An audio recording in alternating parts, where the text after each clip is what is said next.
Hello बच्चों, आपका स्वागत है मेरे YouTube चैनल गीत एडुटॉक पर।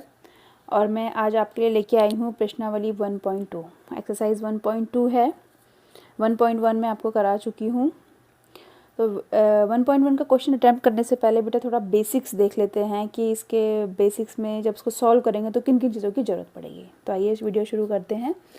तो सबसे पहले आप संख्या रेखा हमने सबसे पहले समझी थी कि संख्या रेखा कैसी होती है, जो पूर्ण संख्या होती हैं और आपकी प्राकृतिक संख्याएं होती हैं परिमेय संख्याओं से मिलकर। हमने ये सब देखे थे कि ये आपके ये सब पूर्णांक हैं, ये आपके 1 2 3 ये प्राकृतिक संख्याएं हैं, और 0 से जो इसमें इंक्लूड हो जाता है तो ये पूर्ण संख्या है। और जो ये फ्रैक्शन थी हमने बोला जिनको हम P/Q की फॉर्म लिख सकते हैं वो परिमेय संख्या हैं, यानी सब इसके अंदर परिमेय संख्या समाहित है। अब प्रॉब्लम ये, अब क्वेश्चन ये आता है कि इसमें कुछ संख्याएं ऐसी है जो हमें दिख नहीं रही हैं, वो उनको क्या बोलेंगे। कुछ और भी तो संख्याएं हो सकती हैं इनके बीच में, या फिर 2 3 के बीच में अगर ये है तो इनके बीच में भी तो कुछ हो सकती हैं। तो वो सब संख्याएं क्या होती हैं, तो वो सब संख्याएं यहाँ पर हम इनको अपरिमेय रूप संख्या के रूप में परिभाषित किया हुआ है। तो इसकी एक फॉर्मल डेफिनेशन है, एक औपचारिक इसकी परिभाषा है कि जिन संख्याओं को P/Q के रूप में न लिखा जा सकता हो, जहाँ P और Q पूर्णांक हैं और Q नॉट इक्वल टू 0, इन्हें हम अपरिमेय संख्याएं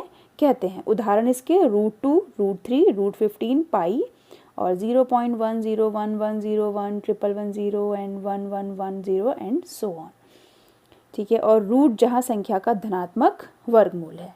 ठीक है, तो आप समझ पा रहे हो कि इस तरह की जो संख्याएं होंगी ये आपकी अपरिमेय संख्याएं होंगी।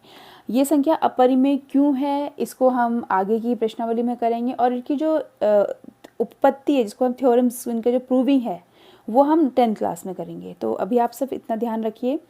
फिर आता है वास्तविक संख्या। अब देखिए जो ये बैग है, ये एक बैग, वो जो एक लड़की चलना स्टार्ट करती है संख्या रेखाओं से और एक बैग में भरती जाती है, तो वो उस बैग में क्या करती है, सारी संख्याएं भर लेती है, सारी की संख्याएं उसमें फिल कर लेती है। जैसे 9/14 भी है -5। अब -5 आप कहोगे कि पूर्णांक है और ये परिमेय संख्या भी, कि उसको -5/1 के रूप में लिखा सकता है, ऐसे लिख सकते हैं हम। तो इस तरह से ये सारी संख्याएं जो है परिमेय संख्या। अब यहाँ पर आपको अंडर रूट वाली संख्याएं दिख रही हैं जिसमें वर्गमूल लगा हुआ है, धनात्मक वर्गमूल, √36, √13। तो इस तरह की जो संख्याएं हैं ये अपरिमेय संख्या है, यानी इस बैग के अंदर परिमेय संख्याएं भी हैं और अपरिमेय संख्याएं हैं।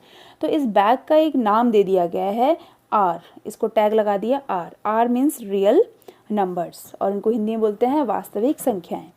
तो सभी परिमेय तथा अपरिमेय संख्याओं के संग्रह को वास्तविक संख्याएं कहा जाता है और इसे कैपिटल R से प्रकट किया जाता है।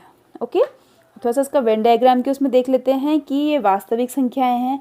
वास्तविक संख्याओं के अंदर परिमेय संख्या आती हैं और अपरिमेय संख्या आती हैं। अपरिमेय संख्या आपकी √2, √3, √5, पाई एंड सो ऑन और भी होती हैं। और परिमेय संख्या जो है उसके अंदर पूर्णांक है, पूर्णांक के अंदर पूर्ण संख्या है, पूर्ण संख्या के अंदर प्राकृतिक संख्या है। ठीक है, इस वेन डायग्राम को पहले भी एक्सप्लेन कर चुकी हूँ। अब इसका थर्ड में आ जाइए आप। इसके कुछ इंपॉर्टेंट फैक्ट्स हैं इसके, कि ग्रीस के प्रसिद्ध गणितज्ञ और दार्शनिक पाइथागोरस ने इन संख्याओं को सबसे पहले पता लगाया था। देखिए ऐसे तो कोई क्वेश्चन आएगा नहीं कि किसने पता लगाया था, लेकिन अगर आप मैथ्स पढ़ रहे हो और मे बी आप वुड बी मैथमेटिशियन बनना चाहते हो तो आपको थोड़ा सा पता होना चाहिए कि मैथमेटिक्स में मैथमेटिशियन का किस तरह से योगदान रहा। तो इन्होंने इसका पता लगाया। दूसरा, जिस प्रकार अपरिमित रूप से अनेक परिमेय संख्या होती हैं, उसी प्रकार अपरिमेय संख्या भी अपरिमित रूप से होती है। हम बोलते हैं ना परिमेय संख्या 2 से 3 के बीच परिमेय संख्या ज्ञात की, तो हम बोलते हैं अपरिमित है, बहुत सारी निकाल सकते हैं। उसी प्रकार अपरिमेय संख्या भी बहुत सारी होती हैं, अपरिमित, इन्फिनिटी होती हैं। परिमेय संख्या व अपरिमेय संख्या के संग्रह को वास्तविक संख्या कहा जाता है। इसे कैपिटल R से निरूपित किया जाता है। जैसे अभी हमने बताया था, संख्या रेखा को वास्तविक संख्या रेखा कहा जाता है। जो अब हम नंबर लाइन बनाते हैं ना संख्या रेखा, उसको हम वास्तविक संख्या रेखा कहते हैं, क्योंकि उसमें परिमेय संख्या भी होती हैं और अपरिमेय संख्या भी होती है। और आगे आने वाली वीडियो में आप अपरिमेय संख्याओं का संख्या रेखा पर निरूपण। हाँ, तो बच्चों सीधे प्रश्नावली 1.2 पे चलते हैं। तो इसमें पहला क्वेश्चन है आपका, नीचे दिए गए कथन सत्य है या असत्य, कारण के साथ अपने उत्तर दीजिए। पहला है, प्रत्येक परिमेय संख्या एक वास्तविक संख्या होती है। संख्या रेखा का प्रत्येक बिंदु √m के रूप में होता है, जहां m एक प्राकृत संख्या है। प्रत्येक वास्तविक संख्या एक अपरिमेय संख्या होती है। तो पहला पॉइंट है आपका, प्रत्येक परिमेय संख्या एक वास्तविक संख्या होती है। बिल्कुल सही है, वास्तविक संख्याएं बनती परिमेय और अपरिमेय संख्याओं से हैं। तो आप लिखेंगे सत्य, क्योंकि वास्तविक संख्याओं का संग्रह परिमेय और अपरिमेय संख्याओं से बना होता है। दूसरा क्वेश्चन है संख्या रेखा का प्रत्येक बिंदु रूट m के रूप में होता है जहां m एक प्राकृत संख्या है।